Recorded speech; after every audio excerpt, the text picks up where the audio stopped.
Good morning, everyone, and welcome to First Things First. I'm Jenna Wolfe alongside Nick Wright, Kevin Wildes, Chris Broussard is with us. We have reached Friday. Lucky for all of us. Coming up this morning, the door is now officially open for the return of Kevin Durant. Is it ring or bust now for James Harden? And where could Tom Brady have landed this offseason? We will discuss all that, but we have to start this morning with the glorious news that basketball is absolutely, unequivocally, very officially back. The NBA's Board of Governors voting yesterday to approve the league's 22-team format to restart the season in Orlando on July 31st. Which happens to fall on Wesley Snipes' birthday, who happened to star in my favorite basketball movie. So it is all coming full circle, guys.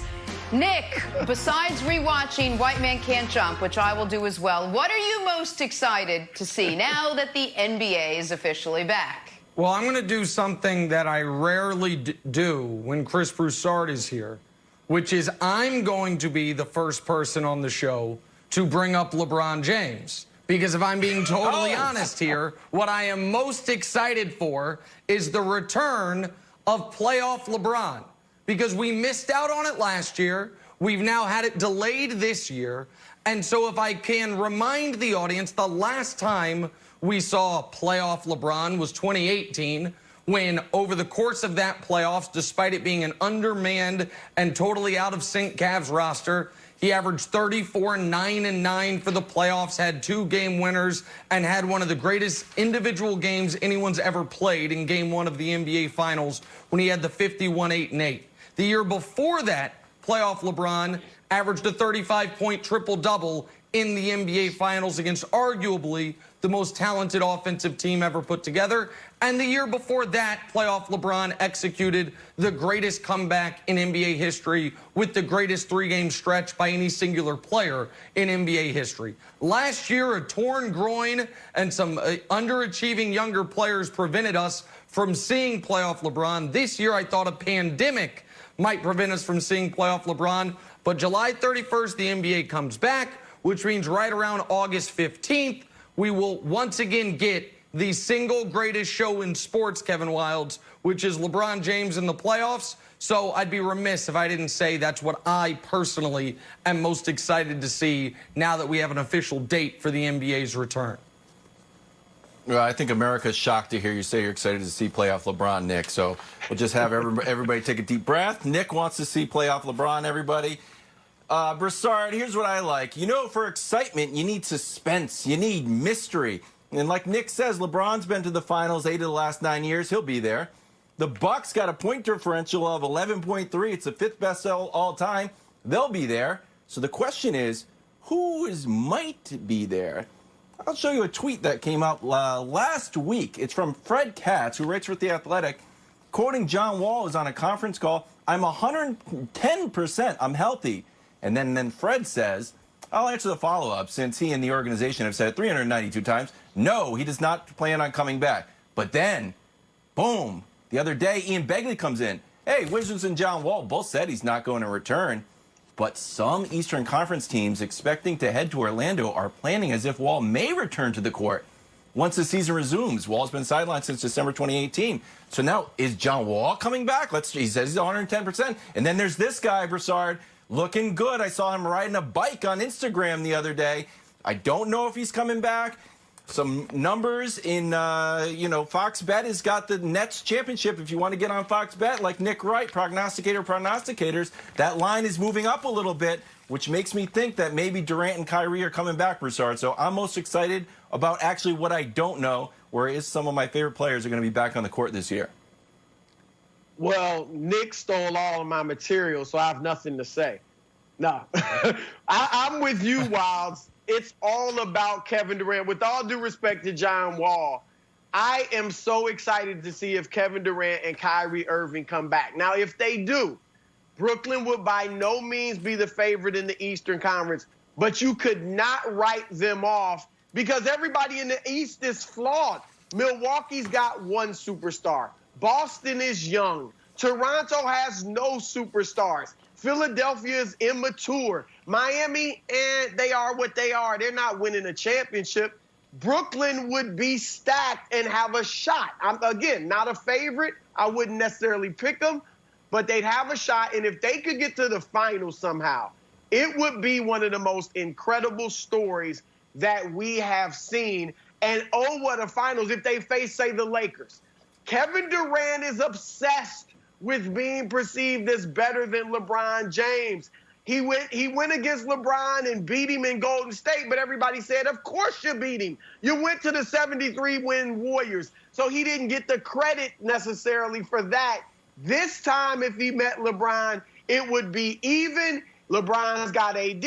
KD would have Kyrie. It'd be a great matchup. And don't forget, Kyrie against LeBron. That would be exciting as well. Storylines would abound. It might be fantasy, but I am just watching that. That would be the most exciting thing we could ever hope for. So let me jump in here on the Kevin Durant stuff, because I've been very adamant and consistent that I think it's unfair, even though it will have been 400 days, to put this pressure on KD to step right into a playoff atmosphere. And I still think it's unfair to put any outside pressure on him. However, now that we know there's 8 regular season games that are going to be played before you actually have the playoff atmosphere, to me, that does open the window at least slightly more that KD might give it a shot. Because he won't have to have, if they went right to the playoffs, it would be Kevin Durant coming off an injury in a playoff game against the Toronto Raptors, 2-7. That just felt like a ridiculous ask for him.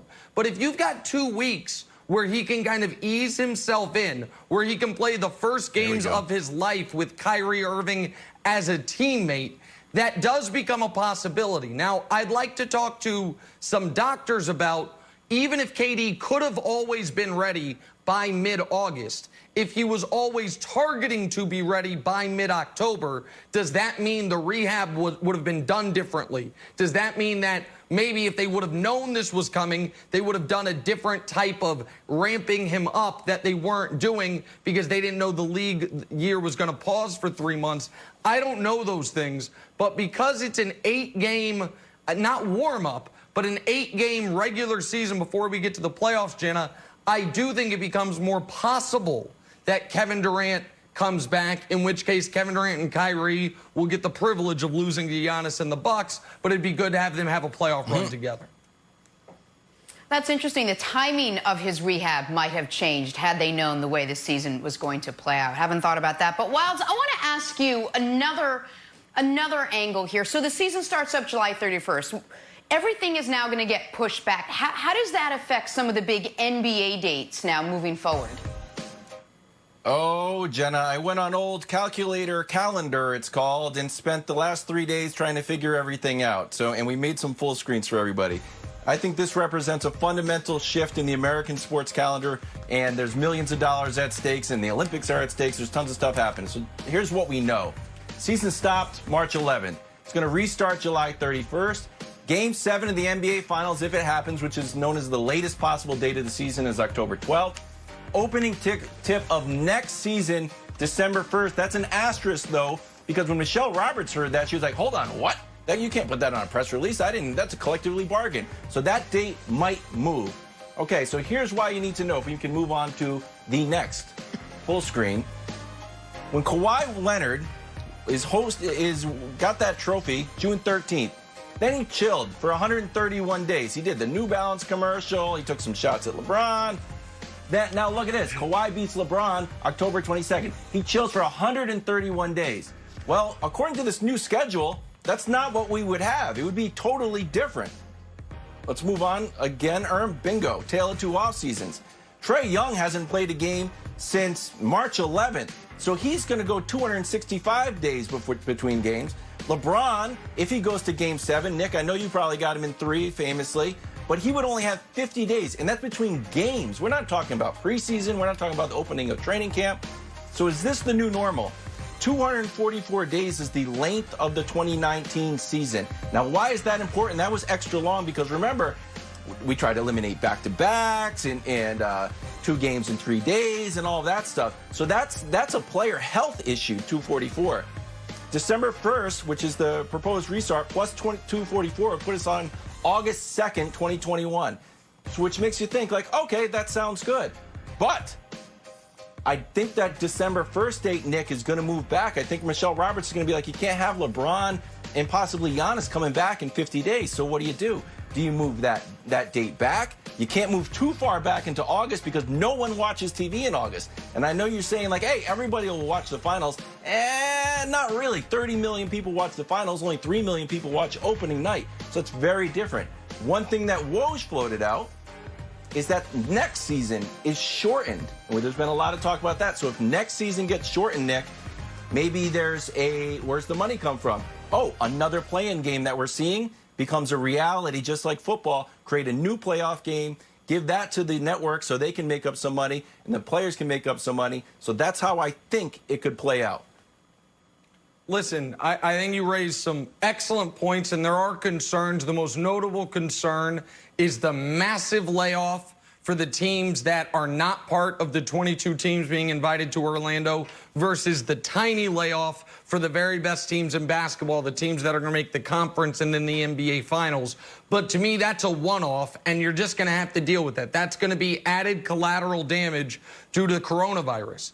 But I do think this new calendar is the calendar that makes the most sense, whether it's December 1st, December 15th, or a season that starts on Christmas. A start in December and end of the season in August, have free agency wrap up right before the NFL kicks off, and then seed the calendar to the NFL for September, October, November, and part of December, and then go for the next 8.5 months. Broussard, I think that makes the most sense financially, logistically, and as a sports fan, I think it makes the most sense for us if that is the NBA calendar moving forward. Well, I had flashbacks to college calculus class watching Wilds with all those numbers. But I tell you what, I don't like that short break. I get what Michelle Roberts is saying. I mean, LeBron James getting what, 50? If he makes the finals, how much time is he going to have to rest before the start of the next season? That is just entirely too short. He's a guy, he's older. You don't want him risking injury because he only had a short break. I'm not so concerned about the 8 teams that aren't playing in this, 22-team format. They'll have time to practice and get ready. I know it's a long break, but they can deal with it. Most of them are younger teams anyway. They'll have time to practice and get ready for the upcoming season.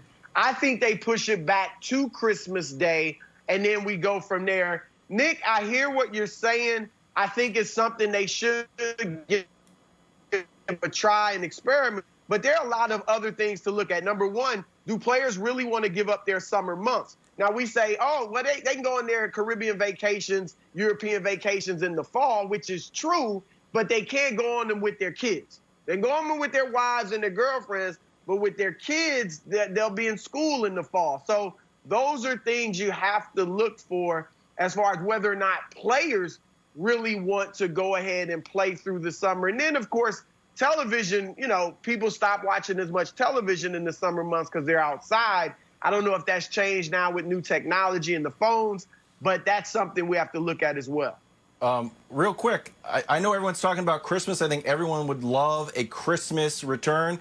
Christmas is an ESPN thing. I think everybody would love it except the people at Turner who have the opening night rights. So I'd be shocked if Turner ceded those rights to sort of give ESPN a double whammy of Christmas and opening night. I think that's worth a lot of money to Turner. I think whatever's going to happen, the season will start on a Tuesday or a Thursday. There will be a Turner game. So I'm not buying Christmas, although it would be awesome.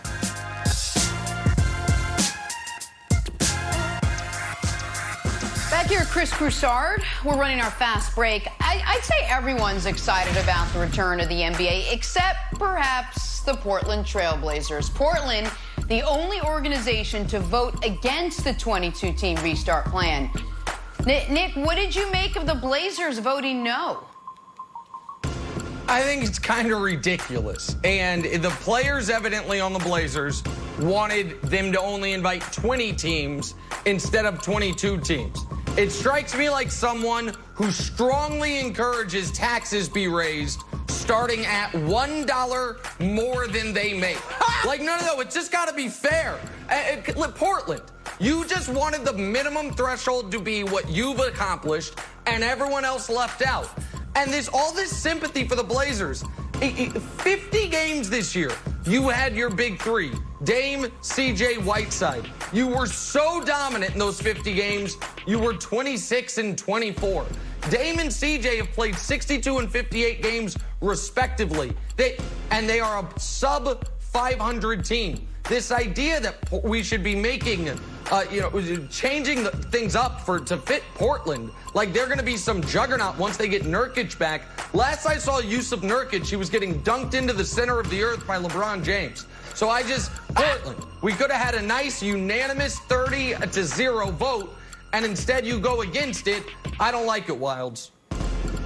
Okay, I know, but hey, let's modulate your Dame criticism. We're not talking about Julian Edelman. He'll come at you pretty hard on Twitter, Nick, so I want you to be careful. I don't want to take any shrapnel from that being right next to you.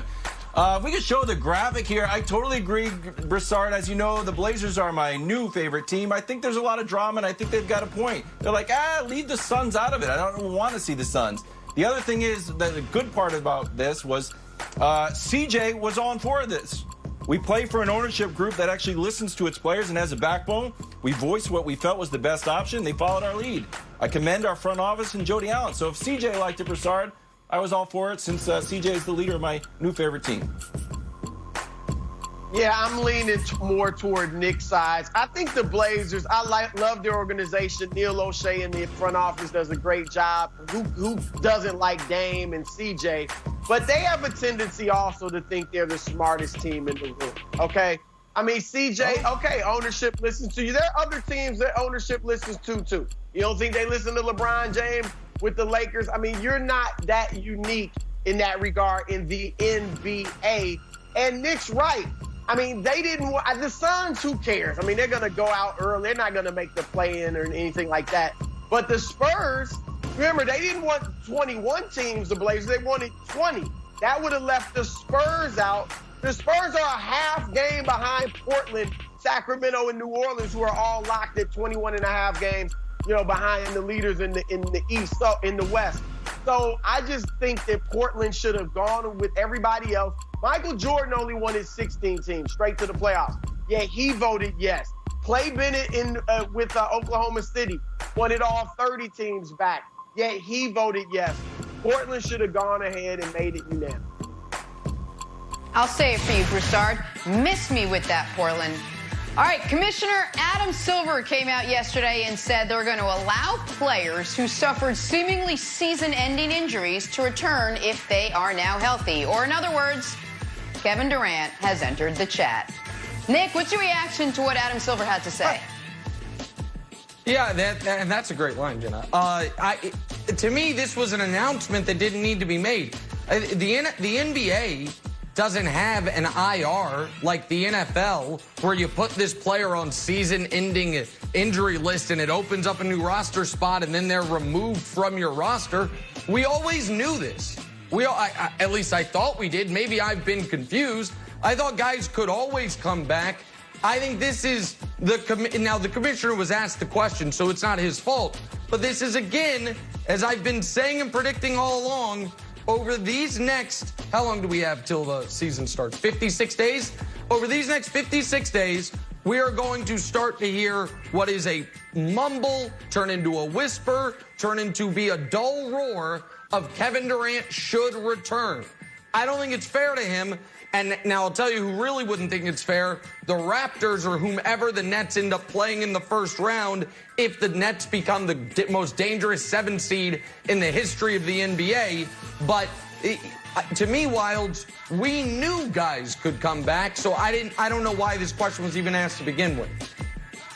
Yeah, I thought it was funny. But when I looked at it, I'm like, you're kind of hinting that's unfair. I looked at it, it's like Lakers and the Bucks, they have no home court advantage, and now they're playing these teams. If in a perfect world, Nurkic, Collins, Durant, Kyrie, John Wall, let's bring Michael Jordan back, Gilbert Arenas come back, who knows who's going to come back. those teams are at a disadvantage. They already lost home court advantage, and now they're playing these superstar teams that are only at the bottom of their divisions because of injuries, Broussard. No, look, let's go again to Durant, because that's the big name. John Wall has said that he's not yet been cleared for 5-on-5. He said that on a podcast with David Aldridge the other day. But I don't expect John Wall to come back. He also said he's not playing again, as you showed us earlier, Wild. But with Kevin Durant, I'm with Nick. I would not pressure him to come back at all. And if he decides not to, I will not rip him. That's totally his choice to sit it out if he wants. But I think Kevin Durant has absolutely nothing to lose, because even if they come back, no one in their right mind would expect them to win the East. So you're playing with house money. Next year, the pressure's going to be on Brooklyn to do some damage with Durant and Kyrie. If he came back this year, there would be no pressure, not really many expectations, and maybe they could pull off something because of the strange format and then create one of the great moments in recent sports history. All right, let's move on to the Phoenix Suns now, guys. They may be 26-39 this season, but they dipped into my genre of movies tweeting this gem last night, so you're saying there's a chance. Our friends over at Fox Bet are giving the Suns plus 25,000 odds to win the title, also known as Suns aren't going to win the title, Nick.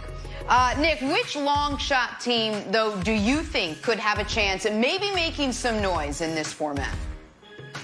Yeah, the Suns at 250-1, that ain't it. I'll tell you a team that could be it, though. Again, not to win. I don't think they're going to win the title, but I think it might be worth a few dollars if you want to have, you know, a little excitement going into maybe round 2, maybe even round 3. What about the Dallas Mavericks? The #1 offense in all of basketball. They will have, in the majority of their playoff series, potentially, depending on how the bracket falls, the best player on the court, which is wildly valuable in the postseason, in Luka. And I understand folks will say, it's going to be Luka's first time in the playoffs.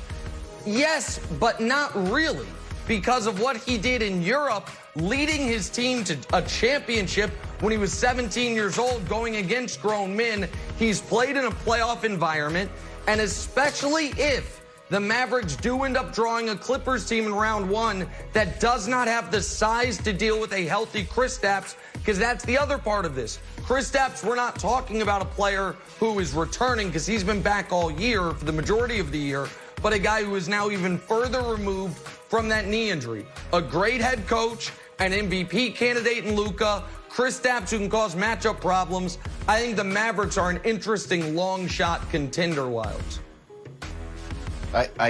I'm torn on whether or not I believe that Luka playing for Real Madrid at 17 counts as playoff experience.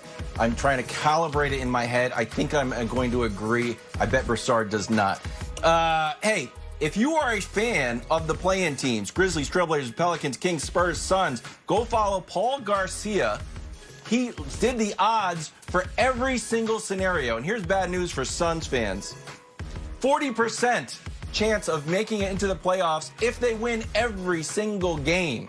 So that's Paul Garcia, NBA. Go follow him, and you can figure out where your team stands. And if you're Suns, you're probably not going to like it. So let me get this straight, Nick. Now the Dallas Mavericks are going to beat the Clippers in the playoffs, right? I mean, come on. How did I know you were going to turn this into a shot at the Clippers? You are going to learn, Nick. You're going to learn very soon. All right, look. Wiles, I know that you think Yusef Nurkic is the second coming of Bill Walton, and the Blazers are going to turn the clock back to 1977 and win the championship. Stop it. New Orleans, they won't win the title, but New Orleans is the team I'm most intrigued with as far as the long shots, because they could do a little damage and maybe make the playoffs. They won 11 of their last 18 games. They beat Boston. They beat Miami. They beat Portland twice. They beat Indiana. Lonzo Ball averaged 21, 8, and 8 over his last 5 games. We know what Zion has been doing. Drew Holiday has playoff experience. I think the Pelicans could be a dangerous team among the long shots. Okay, so I can't give respect to Luka you're out here saying the Pelicans when a couple days ago you were like, oh my God, you got Zion a tier ahead of Jason Tatum. He's played 20 games, all this nonsense. I'm going to add one other team quickly. That is a semi-long shot. They're 25-1. Philly. For the reasons we discussed yesterday, the return of Ben Simmons, and they've been the best team in basketball at home while being an awful team on the road. Obviously, no home, no road. Will Orlando play more like a home game than a road game? Philly with Embiid, also with the ability that Luka has to be the best player on the court during a series. I don't trust their coaching and I don't trust their chemistry, but from a pure talent perspective, they're at least an intriguing option, Jenna. All right, let's transition to some NFL news where Patrick Mahomes turning down a record-breaking $200 million deal could actually be a good thing. That's next on First Things First. Back here with our favorite coach, Eric Mangini. Coach likes to know where he stands, so I just wanted to let him know. We're playing a little draw in a blank, Coach.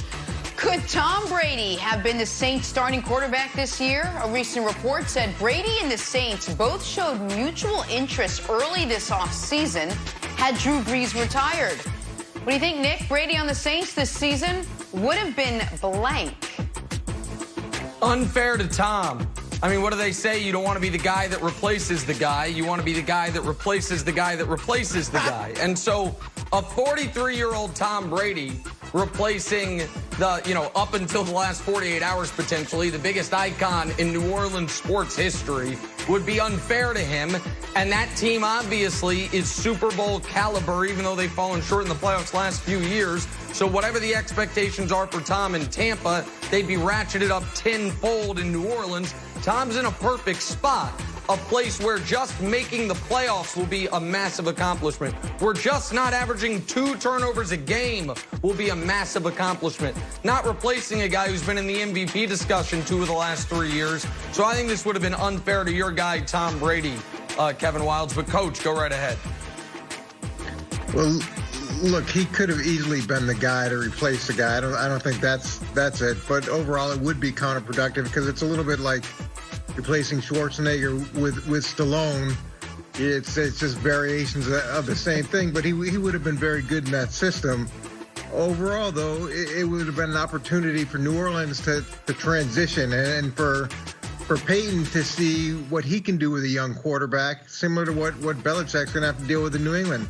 That's what I would have liked to have seen, and also brings back into focus how much them talking about their love for Mahomes and that missed opportunity they had because Kansas City came up and took him from him really comes back to affect him. Wow.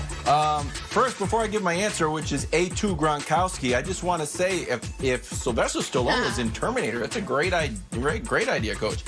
So I wanted to make a joke about, like, wow, I wonder if Gronk would also go. Imagine Gronk on Bourbon Street. Oh, boy, that'd be crazy. Problem is, Gronk's totally focused all the time. Played 1 game in New Orleans. Week 2, 2017, 9 targets, 6 receptions, 116 yards, and a 53-yard touchdown. So I think it would be great. I think Gronkowski would excel too, Jenna. All right. Well, speaking of the guy replacing the guy, let's look at the guy replacing the guy, Nick. Brady's replacement, Jarrett Stidham. 4 months ago, nobody really knew who this guy was. Today, he's being compared to Tom Brady. Chris Sims was asked about the Pats' new starting quarterback and said, Stidham doesn't have as strong of an arm as Brady, but it's not far off. Nick, Sims' comments on Stidham are blank.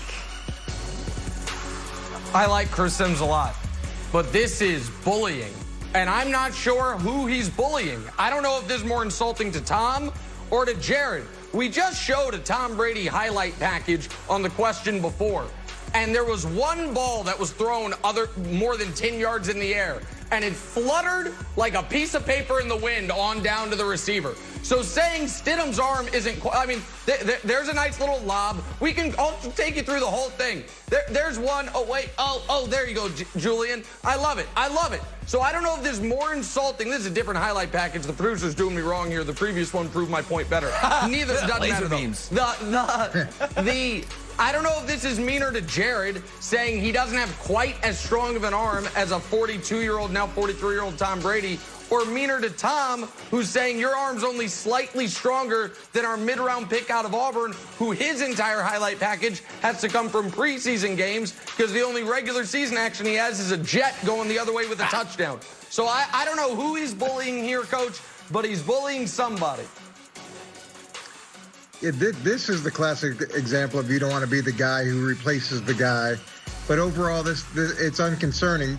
It's not a system that's based on arm strength. It never has been. Now, it's won 6 Super Bowls, and what has it gone to 9 in this system? And I guess, arm strength is the only thing that we need to consider. But really, it's not.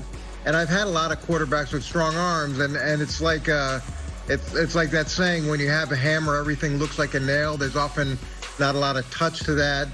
So if he's smart and he can process plays, which Sims seems to feel pretty strongly about, then this isn't concerning at all. I wrote Radar Gun, Jenna. We actually have the answers to this. I don't need the mystery of this. Like, oh, it's like baseball. Like, wow, it just sounds good off the bat. Like, we have all the data. So in the combine, everybody throws. Jarrett the Javelin threw 53 miles an hour to the left and 52 to the right. That's your answer. Nick, if you're wondering, your guys, Baker, 60 miles per hour, Mahomes, 55. So the way I look at it, from the data, this is not me, but from the data, Jarrett Stidham's only about 4% less good of a player than Mahomes. That's what the data says. So, there you go. None of that matters. Belichick likes him, so that's all that's going to count. On to free agent defensive end Jadeveon Clowney now. Jeremy Fowler said yesterday that, quote, Clowney's entire free agency is a missed opportunity. Let's not forget, he did have a couple offers for good money that he turned down. But, Nick, Clowney remaining unsigned is blank. It's an after-Christmas sale. And by that, I mean you can get all of the things you would buy for Christmas a few days after Christmas way marked down because obviously people aren't shopping then. That is the situation some team is going to find themselves in regards to Jadeveon Clowney. You've got a guy like, was it DeForest Buckner, who the Colts traded a first-round pick for and then gave upwards of $20 million a year? Clowney's as good of a player. Someone's going to be able to get him for no first-round pick and for maybe $12, $14 million a year. So I call it an after-Christmas sale, Coach. It's where all the bargains are. And if you can just convince your kids Christmas is actually December 28th, not December 25th, you can get away with murder in this regard, Coach. I could do that. Yeah, that would be wonderful to be able to purchase at those prices. But that's part of the reason he's not signed, is he doesn't want to sign for numbers less than what he perceives he's worth. This is a reality check. He went to 3 Pro Bowls in Houston, and he had 9 sacks, and then he goes to Seattle. Doesn't play as well. He's got 3 sacks. Goes from a significant number of tackle for losses to 7 tackle for losses. So you see that declining, and it was a 1-year deal that he did, hoping to hit the big payday, but it actually worked the other way. It's hurt him, and now he's looking for a long-term deal for big money, and nobody's willing to do that, especially also considering he's got the injury question. Jenna, I went with Joakim Noah-esque. Take a listen. Stayed in my hotel room, man. Every time I look out my window, it's pretty depressing out here, man. It's bad. It's bad. So you're not going out? No going out in Cleveland, man. It's all factories. Do you regret anything that you said about Cleveland? Not at all. You like it? You think Cleveland's cool? I mean, I never heard anybody say, I'm going to Cleveland on vacation. I mean, what's so good about Cleveland? Coach, I love Cleveland. I was there for the finals all those years with LeBron. Cleveland, most underrated city in America, trying to tell Jadeveon Clowney. Browns gave him $12 million. Still doesn't want to go. It's a great city. Can you sell Jadeveon Clowney on the Browns in Cleveland? Well, I'm not going to sell Jadeveon Clowney on the Browns necessarily, but Cleveland is a great place to raise a family. It's got wonderful cost of living. You're going to get a lot of a house comparative to other places, which has even more value in today's environment. So I think there's a lot of pluses to being here. And then, look, And Christmas is 3 days later. I've spent some vacations in Cleveland. It's been great. Great. Waterfront bars. Gotta It's sell it. fantastic. It's a great city. Sell it a little Great bit city. more, Coach. Let's end with some Patrick Mahomes and his impending mega deal. One former NFL agent had some advice for Mahomes. Said he should, quote, take advantage of the anticipated financial growth in the salary cap, a.k.a. wait on that aforementioned mega deal. Nick, Mahomes sacrificing a $200 million contract for a 3-year extension would be blank. I will answer that in just one moment. But first, because as you guys know, I have an encyclopedic memory of all of the major championship winners in tennis history. Since Joakim Noah came up, shout out to Yannick Noah, who 37 years ago today won, was it the French Open? I think it was the French Open today. The best athlete in the Noah family makes the show, along with his son, Joakim Noah, who was taking all those shots at Cleveland because he was sick of LeBron beating him all those years. But to answer this question, the answer is agita-inducing. Coach, you know what agita is. It's what our Italian grandparents would call anxiety. You feel uneasy. I do not like this idea of a short-term deal for Patrick Mahomes. I hate every part of it. It makes me feel sick to my stomach. I have now revised the offer the Chiefs should make to Mahomes.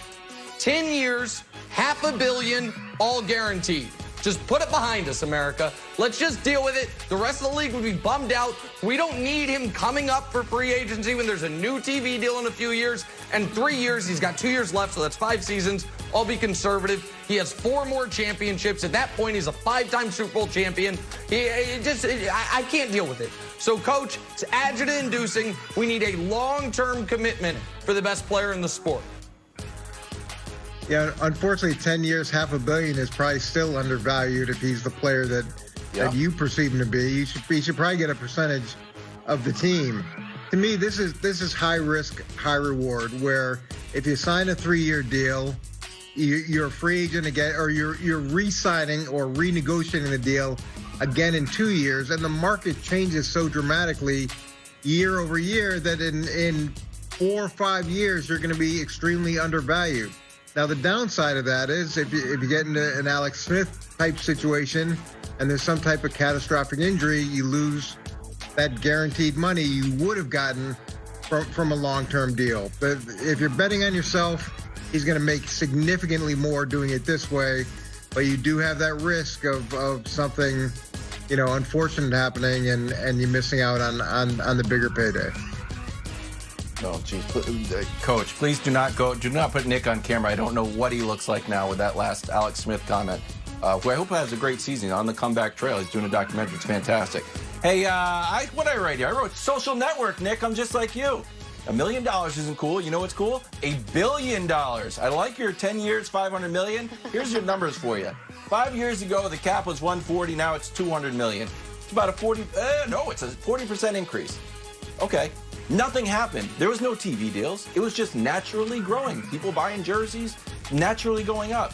So now when the TV money comes in 2022, oh my goodness, I don't know what number is going to get Patrick Mahomes signed. He should only sign for a percentage of the cap because honestly, Nick, this sounds insane. Your number might be low in year 10. That might be like, wow, I can't believe we got Patrick Mahomes for $50 million. It's stressing me out. It's true. I can't. Wild, you got to stop. Him stressed out is me stressed out. The guy's going to have generational wealth for generations to come. Let's get back to some hoops now, where it is championship or bust for the beard.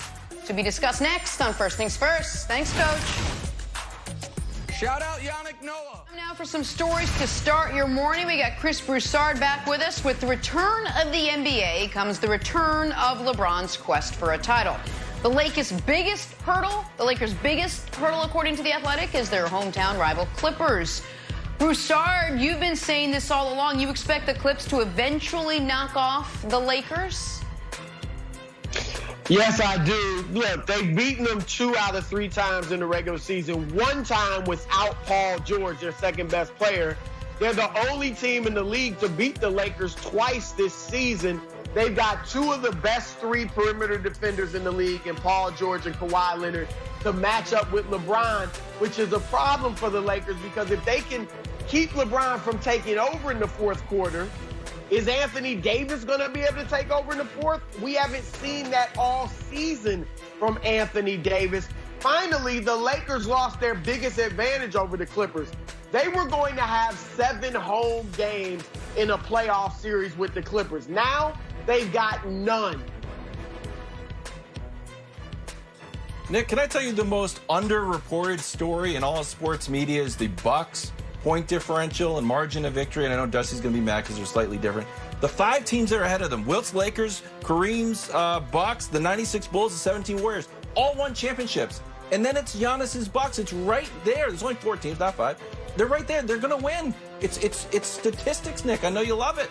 It's statistics. It's not the Clippers. Listen, it's the Bucks.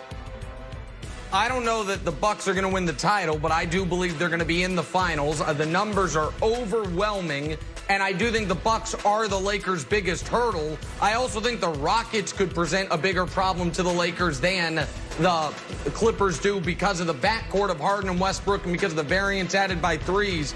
Broussard's been getting a lot of mileage out of those 2 Clippers victories. The first one, that was the first game of the year. The second one, that was decided by an egregious reversal on the final play of the game. But as far as our hurdle for the Lakers, we're like talking about the biggest hurdle for a shot putter. It might be difficult, but it doesn't matter if you're not running that race. The Lakers aren't going to have to face the Clippers because the Clippers ain't making it to the conference finals. So whether they be a hurdle or not, it's not going to come into play here. So I'm not that concerned with it, Jenna. All right, moving on now with the NBA voting on the 22-team format for the return. That means the 1,000 other scenarios we broke down this week didn't make the cut. And the Ringer's Kevin O'Connor, none too happy about it, tweeting that we missed out on the opportunity for a World Cup-style group stage format. Nick, you were not a fan of that, and you do not have to deal with that. But does he have a point? No. And listen, let me say this. And I don't say this lightly, adore Kevin O'Connor. I know him personally. I talked to him on the phone just the other day. So, Kevin, I say this with all due respect.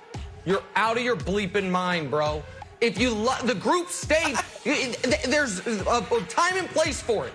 It's international tournaments where teams didn't play in the same league over the regular season, and you have to have it. Quit trying to remake the NBA into international soccer. This group stage nonsense, it's Kevin O'Connor's brainchild, and he just keeps forcing it upon us like a gluten-free agenda. Like, hey, man, I like bread. Leave me alone. I'm fine. He's an evangelist on this, and I love KOC, but he's out of his mind, Wilds. Out of his mind.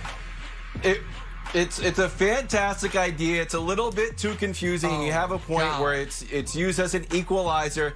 But Broussard, I'll tell you what, and this is all to Nick Wright's friends, the most dangerous thing that can happen on this show is when Nick Wright prefaces something with, hey, you're a friend of mine and I like you. But, and then here comes the hammer. It's very dangerous. You do not want to be friends. You don't want to be friends with Nick Wright, Broussard. I'm with Nick. This is ridiculous. I didn't want to see a group stage. I'm not even going to go too long on it. I'm just glad they are not doing it. That is utterly ridiculous. I also agree with Nick that gluten-free is overrated.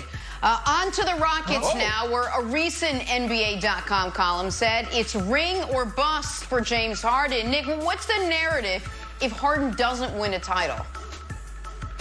Well, the reason I disagree with this is because if they make the finals and lose, it is a great step in that direction. The narrative, if he does win the title, is James Harden's one of the 20 greatest players of all time. Folks are going to get upset by that. Look at the numbers. Look at the regular season. Only thing missing is the title. But if they somehow, Wilds, go out super early, if they lose in the first round to the Nuggets, which would be the matchup right now, then it's an indictment, and you wonder if somebody, coach or somebody else isn't there next year. Yeah, Tillman had some curious comments about the future of some of his executives, so we'll see. But yeah, Broussard, I think that they need to go far to keep that Rockets unit intact. Nick, they don't have a chance of winning the finals. Not a chance. No way, no how, to quote my partner Rob Park. I'm serious. They have no shot. Just stop it. And this narrative you're kicking that Harden's the best player ever to never win a title. With all due respect to Harden, who I love, have you ever heard of Karl Malone? Second leading scorer of all time, 7th leading rebounder of all time, 2 trips to the NBA Finals, 2 MVPs, 4-time All-Defense. Harden, who I love his game, he's a lot like Charles Barkley. He's gonna be iconic. It's a bit mystifying because their bodies, the build, how they were so effective. Barkley as a 6'5" power forward. Harden as a guy who's not incredibly athletic by NBA standards, but he's a tremendous scorer. Neither is a two-way player. They're going to go down as great individual players, but never win a ring. I'll give this little bit of hope for Harden. He's only 30. Maybe down the road he can win a championship. But this year, no chance. No chance. By the way, the 3 best players to never win a ring, that 3 best, that list doesn't include Karl Malone. Elgin Baylor, James Harden, Charles Barkley. Sorry, mailman. All 3 of those guys were better than you. I know it. You know it. He knows it. Stockton knows it. The late, great Jerry Sloan knew it. So you missed me with the Karl Malone. We don't have enough time. Jenna, we got to move on. Karl Malone. We got to move on, guys. With the Check this out. take. Check this out.